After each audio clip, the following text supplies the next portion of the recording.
প্রিয়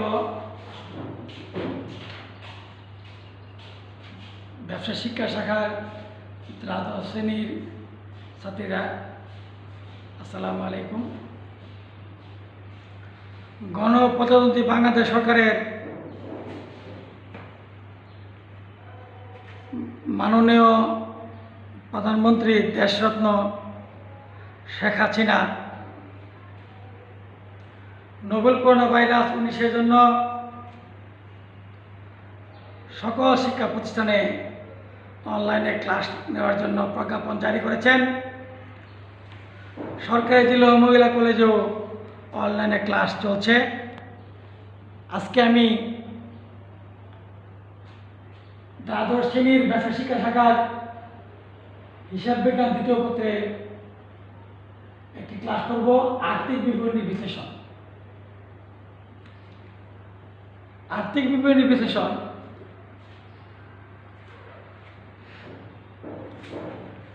চ্যাপ্টারে আমরা আসবো আজকে রেশিও, অনুপাত বিশ্লেষণ।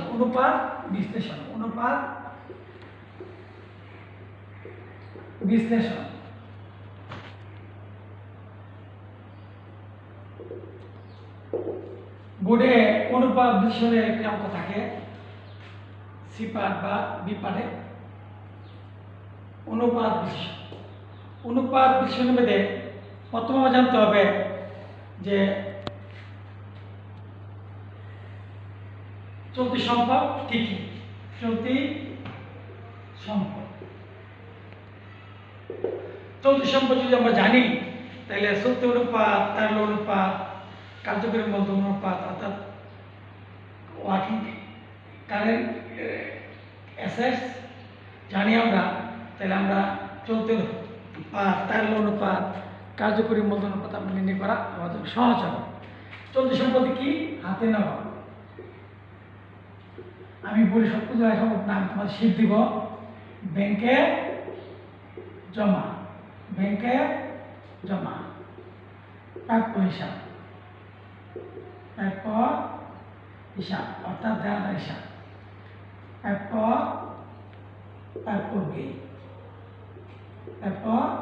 বিল, তারপরে অগ্রিম খরচাবলী,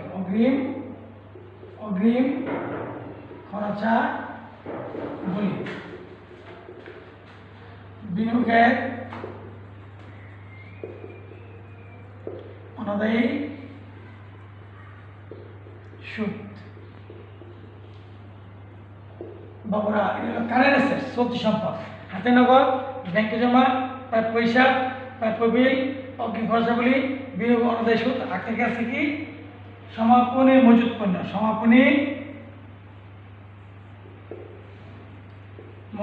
পণ্য, এগুলো চলতি সম্পদ। চলতি সম্পদ না দিলে, যদি আমাদের চলতি সম্পদে আমি যদি এই সমাপনী উৎপন্ন না নেই বা সাথে স্থায়ী সম্পদ ঢুকাই ফেলি, চলতি সম্পদ ভুল হলে চলতি অনুপাত আমাদের শেষ হবে। তো বাবারা জানতে হবে, আমরা পরীক্ষাতে আর্থিক থাকতে পারে চলতি সম্পদ নির্ণয় করো, স্থায়ী সম্পদ নির্ণয় করো, হাতে নগদ, ব্যাংকে জমা, প্রাপ্য হিসাব, সমাপনী উৎপন্ন, অগ্রিম খরচাবলী, বিনিয়োগের অনাদায়ী সুদ, এগুলো চলতি সম্পদ, কারেন্ট অ্যাসেটস। আচ্ছা বাবুরা, অগ্রিম খরচাবলী আর সমাপনী উৎপন্ন না আনলে, যদি না আনি, বাকিগুলো কী হবে? তারল্য সম্পদ, কুইক অ্যাসেটস, এগুলো কারেন্ট অ্যাসেটস। তাহলে 1, 2, 3, 4, 5, 6, 7টা কি? চলতি সম্পদ। আরও থাকতে পারে অগ্রিম আর সমাপনী উৎপন্ন আনলেও তারল্য সম্পদ, চলতি সম্পদ। এখন আমরা চলতি দায়, প্রদেয়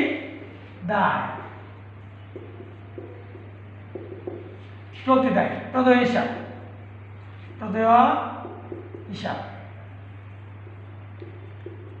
প্রদেয় নোট বা প্রদেয় বিল। ব্যাংক জমাতিরিক্ত, ব্যাংক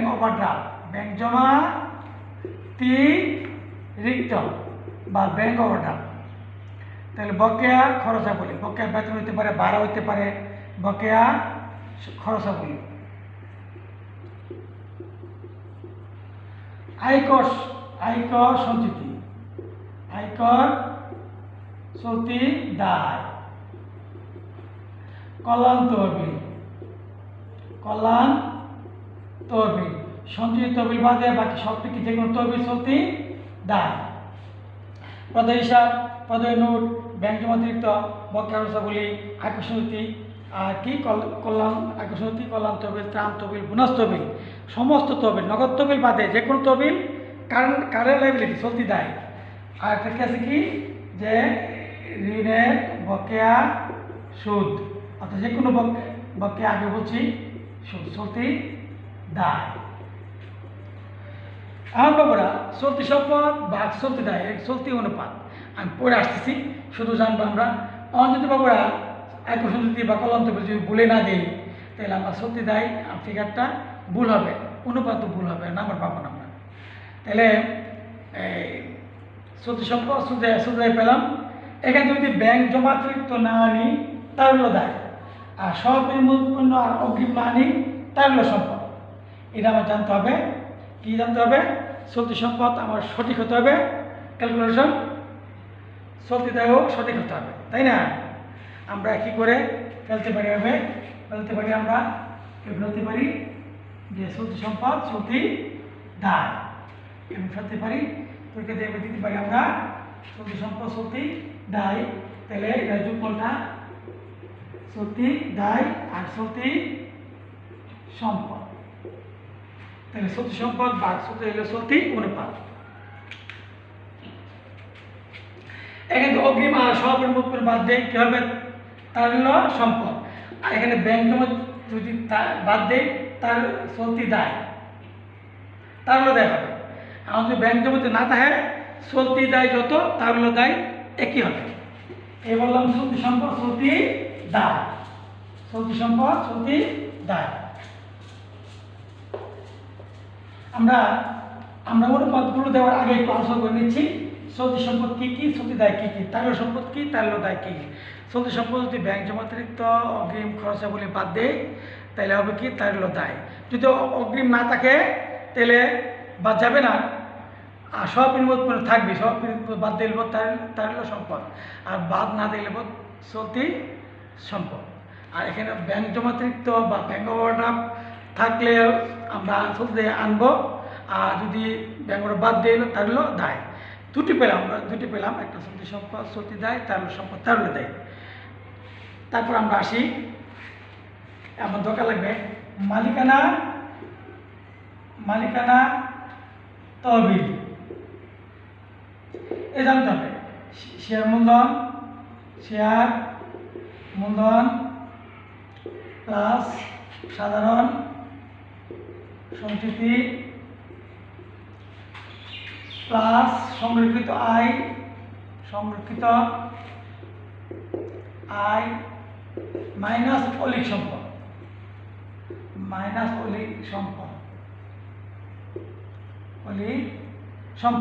অলিক সম্পদ কি? অলিক সম্পদের মধ্যে বলে প্রথম হলো কি? প্রাথমিক খরচাগুলি, প্রিমিয়াম এক্সপেন্সেস, শেয়ার বাট্টা, দায় কমিশন, শেয়ার দ্বারা দোস্তি হলো অলিক সম্পদ। তাহলে সম্পদ কি পেলা? চলতি সম্পদ, অলিক সম্পদ আমার জানতে হবে কি কি। অলিক সম্পদ আমি পরে আলোচনা করেছি। এইগুলো শেয়ার মূলধন, সাধারণ সঞ্চিতি, সংরক্ষিত আয়। যদি অলিক সম্পদ থাকে অলিক সম্পদ কি পড়ে? শেয়ার প্রাথমিক খরচাগুলি, প্রাথমিক খরচাগুলি। যদি আমরা ঢুকাই ফেলি প্রাথমিক খরচাগুলি, তারপর প্রাথমিক খরচাগুলি আছে আমরা এটি পরে দেখাচ্ছি। যদি অলিক সম্পদ যদি আমরা ঢুকাই দেই চলতি সম্পদে তাহলে চলতি অনুপাত শেষ। মোট সম্পত্তি ঢুকাইলেও আমার অলিক সম্পদ আমরা আলাদা দেখাচ্ছি। আমরা শেয়ার মূলধন, সাধারণ সঞ্চিতি, সংরক্ষিত আয় বাদ অলিক সম্পদ থাকলে বাদ দিব। যদি বাদ না দেয় তাহলে মালিকানা তহবিল ভুল। পরে আমরা অনুপাতগুলো মালিকানা জানতে হবে। তারপরে আমরা আসছি বহি দায়, চলতি দায় প্লাস ঋণপত্র বা দীর্ঘমেয়াদী ঋণপত্র প্লাস অন্যান্য দীর্ঘমেয়াদী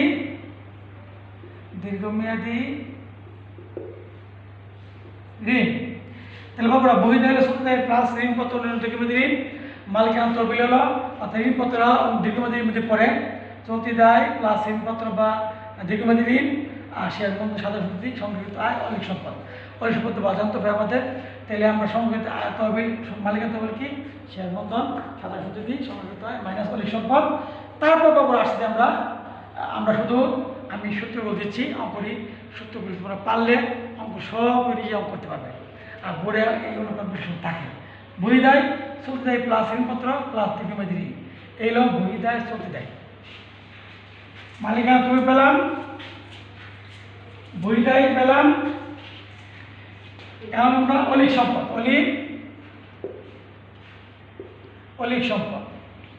অলিক সম্পদ কোম্পানি আর্থিক প্রগতিতে লাস্টে তো অসম্মানিত ব্যয় দরকার।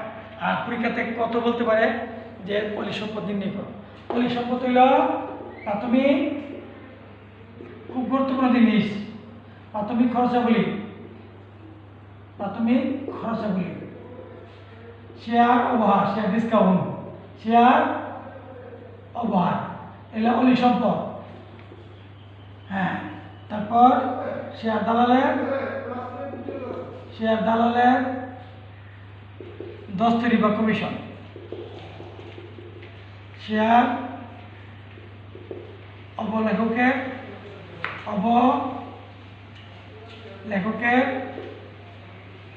অবলেখকের দস্তরি বা কমিশন। তারপর বিলম্বিত বিজ্ঞাপন,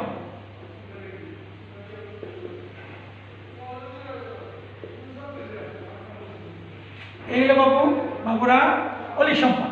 অলিক সম্পদ যদি একটা চলতি সম্পত্তি ঢুকে যায়, চলতি সম্পদ বল, চলতি অনুপাত বল, তার অনুপাত বল, কার্যকরী মূল অনুপাত বল, এক সাথে একটা রিলেটেড। প্রাথমিক খরচাগুলি একটা ইন্ডাস্ট্রি হওয়ার আগে দলিলপত্র যেটা যে খরচটা হয় প্রথম পর্যায়ে রেল কোম্পানি সম্পদ, ইনটেনজিবল অ্যাসেট অলিক সম্পদ বা ভুয়া সম্পদ। হ্যাঁ, শেয়ার ওভার, শেয়ার যদি কোম্পানি বিক্রি করতে হয় সেটা শেয়ার ওভার অলিক সম্পদ। শেয়ার দালালের দস্তরি, যারা বোকারা তাদেরকে অবশ্যই দিতে হয়, শেয়ার অবলেখকের দস্তরি, বিলম্বিত বিজ্ঞাপন কি অলিক ইনটেনজিবল অ্যাসেটস। এইগুলো আমরা অনুপাতে দায় মালিকানা তহবিল আসবে না, চলতি সম্পদ আসবে না, স্থায়ী সম্পদ আসবে না।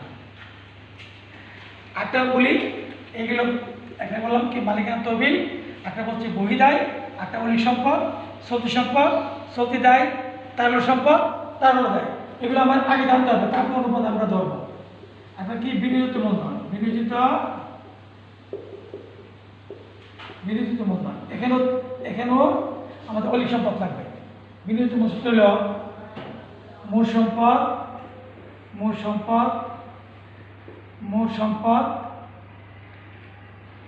সম্পদ মাইনাস মূল সম্পদ বা অলিক সম্পদ।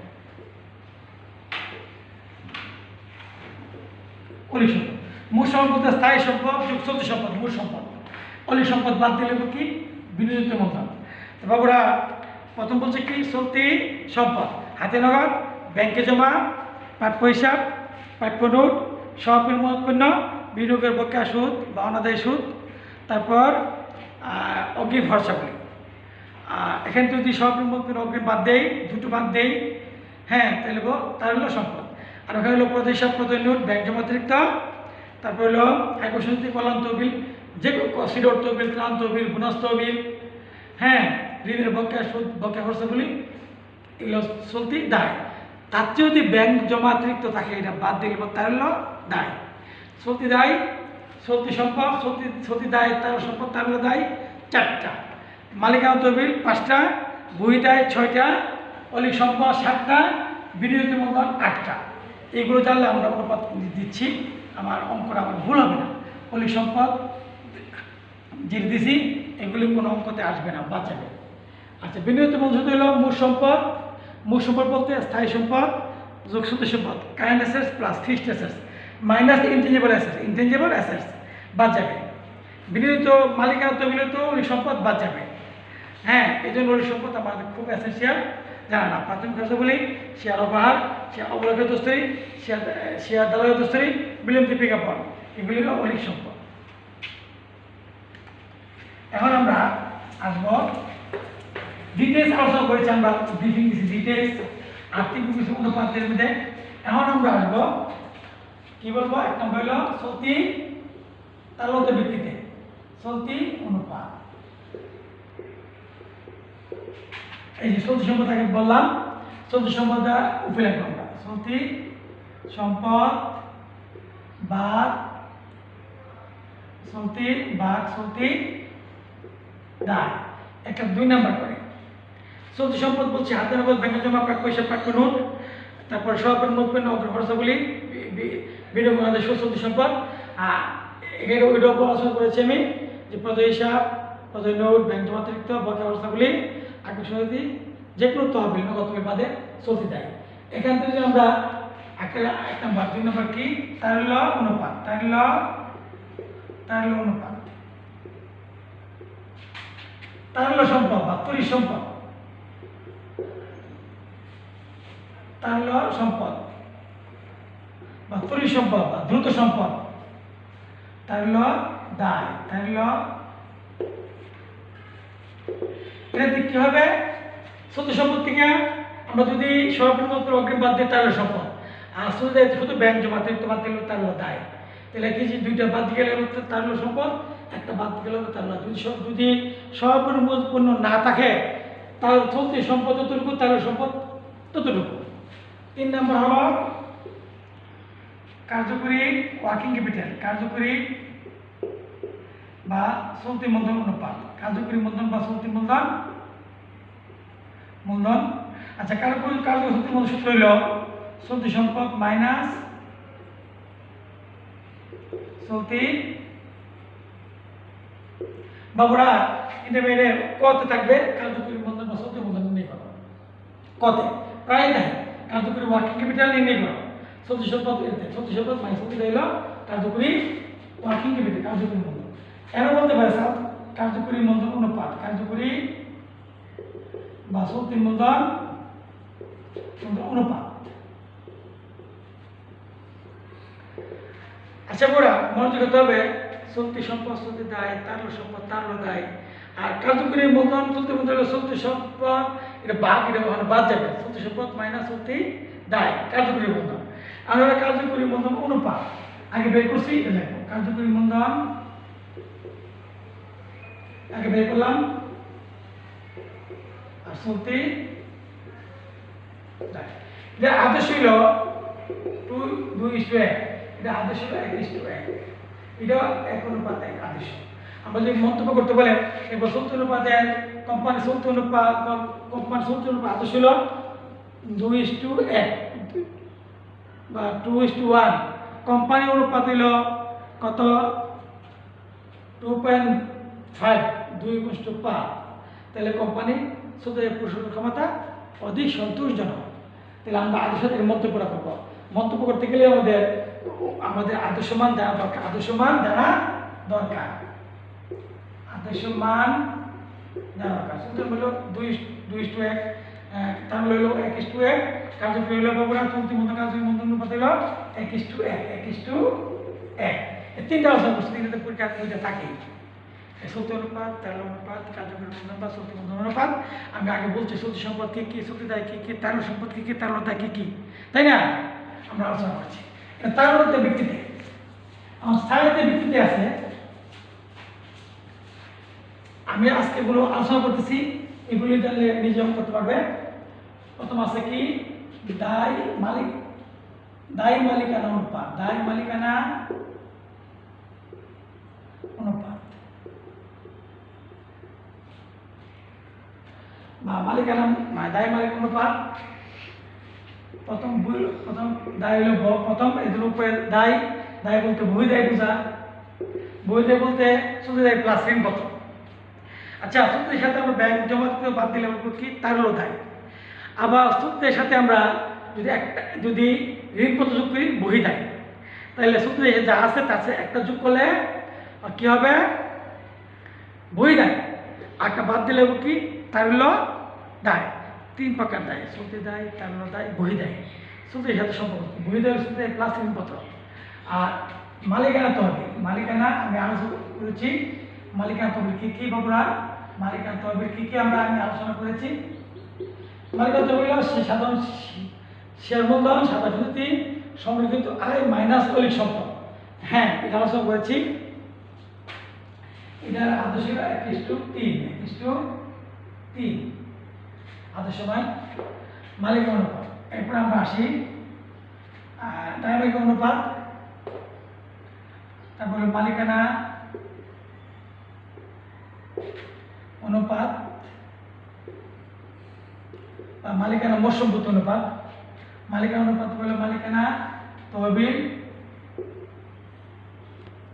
মালিকানা তহবিল হলো মোট সম্পদ। মোট সম্পদ বলতে কি বোঝা? স্থায়ী সম্পদ যোগ সঞ্চয় সম্পদ, অলিক বাড়ে। মোট সম্পত্তি কি? স্থায়ী সম্পদ যোগ অলিক সম্পদ। মালিকানা তহবিল আমি আগে বাবুরা দিয়েছি, লিখে দিয়েছি। শেয়ার মূলধন, সাধারণ সমিতি, সংরক্ষিত আয় মাইনাস অলিক বা ভুয়া সম্পদ। আর মোট সম্পত্তি স্থায়ী সম্পত্তি যোগ সঞ্চয় সম্পত্তি, মোট সম্পত্তি অলিকটি আসবে না, বাদ অলিক সম্পদ। তাহলে এলো মালিকানা অনুপাত, মালিকানা অনুপাত। হ্যাঁ, আমরা আলোচনা করেছি এইগুলো 5টা অনুপাত: চলতি অনুপাত, তারল্য অনুপাত, দ্রুত অনুপাত, কুইক অনুপাত, অগ্নি পরীক্ষা অনুপাত। এক কথায় ইংরেজি বলা হয় লিকুইড রেশিও, ইংরেজি একটা কথাই, বাংলা বলা হয় চলতি অনুপাত, তারল্য অনুপাত, ত্বরিত অনুপাত, কুইক অনুপাত, দ্রুত অনুপাত, অগ্নি পরীক্ষা অনুপাত। হ্যাঁ, যে কোনো বলে কি বোঝা? বহিদের মালিকানা তহবিল আর মালিকানা হইল মালিকানা তহবিল মোট সম্পত্তি, অর্থাৎ মালিকানা অনুপাত যে কথা, মালিকানা মোট সম্পত্তি একই কথা, মালিকানা মোট সম্পত্তি একই কথা। এই এখন আমরা আসি আবর্তন, টার্নওভার। এই 5টা অনুপাত গেল। প্রথম হইল আবর্তন, আবার হলো মজুদ আবর্তন অনুপাত, স্টক টার্নওভার রেশিও। মজুদ আবর্তন অনুপাত, স্টক টার্নওভার রেশিও। তাহলে কি হবে এখানে? বিক্রিত পণ্যের ব্যয় বা নির্বিক্রয়, বিক্রিত পণ্যের ব্যয় আর গড় মজুদ অথবা নির্বিক্রয়। বিক্রয় থাকলে বিক্রয়, নির্বিক্রয়, ফেরত থাকলে ফেরত বাদ দেবে। আর বিক্রয় কি দেয়? মোট লাভ। তাহলে বিক্রয়তে মোট লাভ বাদ দিলে বিক্রিত পণ্যের কষ্ট অফ গুডস সোল্ড, বিক্রিত পণ্যের ব্যয় বা বিক্রয়, কোন সময় প্রফিট 20% অন সেলস, বিক্রয়ের উপর 20% লাভে হ্যাঁ বিক্রি করা হয়। তাহলে বিক্রিত পণ্যের ব্যয় অথবা নির্বিক্রয় গড় মজুদ, এটা হলো 8 বারের বেশি। আদর্শ কি 8 বারের বেশি। তারপর প্রথম 5টা বলছি আবর্তনের মধ্যে, টার্নওভারের মধ্যে আছে মূল আবর্তন, দেনাদার আবর্তন বা প্রাপ্য, দেনাদার আবর্তন অনুপাত, দেনাদার বলা হয় প্রাপ্য হিসাবে আবর্তন অনুপাত, দেনাদার আবর্তন দেখব দারে বিক্রয়, হ্যাঁ গড় দেনাদার, দেনাদার প্লাস প্রাপ্য 3 নম্বর হলো পাওনাদার বা প্রদেয় আবর্তন অনুপাত, পাওনাদার আবর্তন অনুপাত। এখানে দারে ক্রয় আর পাওনাদার প্লাস প্রদেয়, পাওনাদার প্রদেয় হিসাব বা প্রদেয়।